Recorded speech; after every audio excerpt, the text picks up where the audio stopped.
नमस्कार दोस्तों, अगर मैं पूछूं आपसे कि क्या आप किसी व्यक्ति का टेम्परेचर कैसे लेते हो? आप किसी भी व्यक्ति का टेम्परेचर थर्मामीटर्स को पोंछकर किसी व्यक्ति पे यूज कर लेते हो। क्या ये सही है? बिल्कुल ये सही नहीं है। इसी कंफ्यूजन्स को आज हम क्लियर करने वाले हैं और आप क्लास तक बने रहिए। इसमें मैं आपकी डाउट्स का बिल्कुल क्लियर करेंगे जो आपकी क्लीनिंग और डिसइंफेक्शन है। इसके पहले मेरा क्लास टाइप ऑफ थर्मोमीटर्स पे है जो आपने देखा होगा, और आज की क्लास थर्मोमीटर्स क्लीनिंग और डिसइंफेक्शन से। तो सबसे पहले मैं देखता हूं कि क्लीनिंग क्या है। क्लीनिंग का मतलब जैसे कि हम लोग डेली लाइफ में देखते हैं कि घर पे या किसी भी तरह में कोई भी अगर आर्टिकल्स गिर जाते हैं जो हमारे यूज लायक नहीं होता है तो उसको हम क्या करते हैं, साफ कर देते हैं। लेकिन कब करते हैं, सबसे इंपॉर्टेंट है कब करते हैं, जब आपको दिखाई देती है, मतलब गंदगी जब आपको दिखाई देती है। तो बात यहाँ किसको कर रहे हैं, थर्मोमीटर्स की। तो थर्मोमीटर्स के क्लीनिंग का मतलब होता है गंदगी को हटाना। किस चीज को हटाना? जो डर्ट आपको दिखाई दे रही है, डर्ट रिमूव, मतलब जो भी आपकी गंदगी दिखाई दे रही है उस चीज को क्या करना, हटाना। लेकिन इंपॉर्टेंस किस चीज पे, कि थर्मोमीटर्स पे। अगर मान लो कि ये थर्मोमीटर्स है, अगर इस पे किसी प्रकार की विजिबिलिटी स्पेसिमेन दिखाई दे रहा है या डर्ट दिखाई दे रहा है तो सबसे पहले हम क्या करते हैं, उस डर्ट को साफ करते हैं। इसको हम बोलते हैं क्लीनिंग। लेकिन ये एक इंपॉर्टेंस और काफी इंटरेस्टिंग है कि क्या क्लीनिंग और डिसइंफेक्शन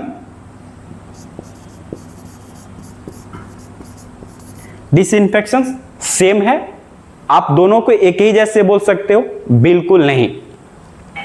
क्लीनिंग का मतलब हो गया कि आप गंदगी को हटाना, गंदगी को हटाना, उसको बोलते हैं आप क्लीनिंग। अब देखते हैं डिसइंफेक्शंस। मैं आपको बता दूं कि क्लीनिंग के बाद जो सबसे इंपॉर्टेंट वर्क होती है वो डिसइंफेक्शंस, मतलब थर्मोमीटर्स को अगर आपने क्लीनिंग कर लिया तो उसके बाद जो इंपॉर्टेंट वर्क होती है डिसइंफेक्शंस करना।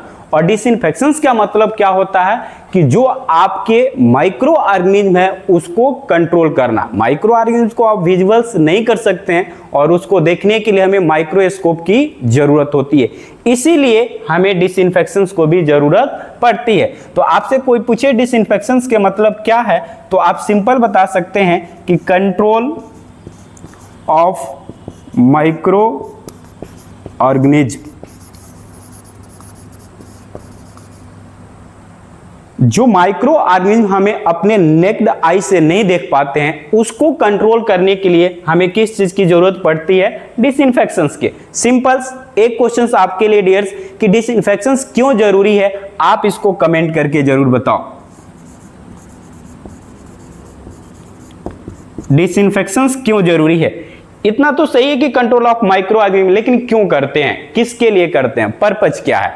ये सबसे इंपॉर्टेंट है कि डिसइंफेक्शंस करेंगे तो इसके लिए हमें किस चीज की जरूरत होती है, सॉल्यूशन की। किस चीज की जरूरत होती है फ्रेंड्स, सॉल्यूशंस की।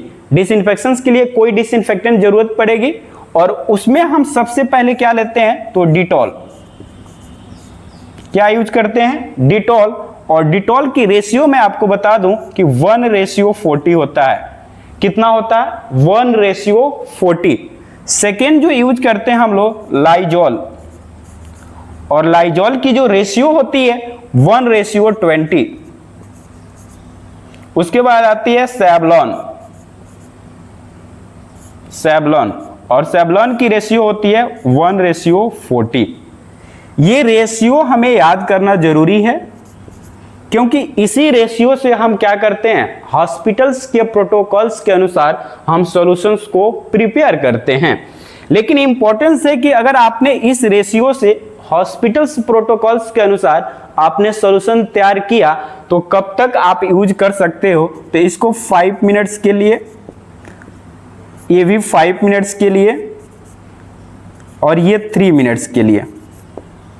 लेकिन सबसे इंटरेस्टिंग क्वेश्चन है कि सर अगर हमने सॉल्यूशंस बनाया है तो कितने दिन के बाद हम उसको क्या कर देना चाहिए, डिस्कार्ड कर देना चाहिए। तो कितने दिन के बाद इसको डिस्कार्ड कर देना चाहिए, तो 7 डेज के बाद।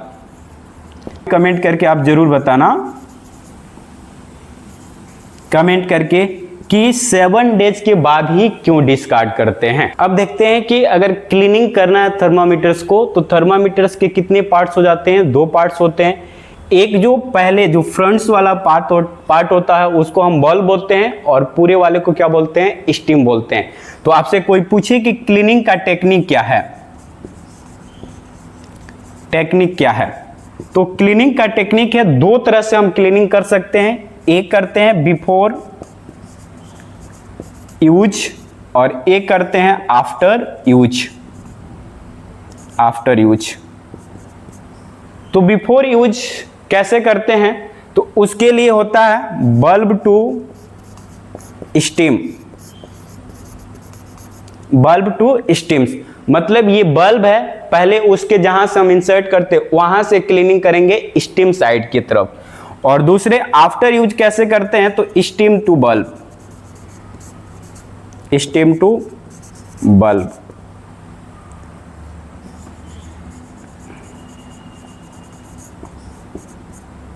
आप कमेंट कीजिए और बताइए कि यही टेक्निक क्यों, इसी टेक्निक को यूज क्यों करते हैं, इसी टेक्निक को यूज क्यों करते हैं।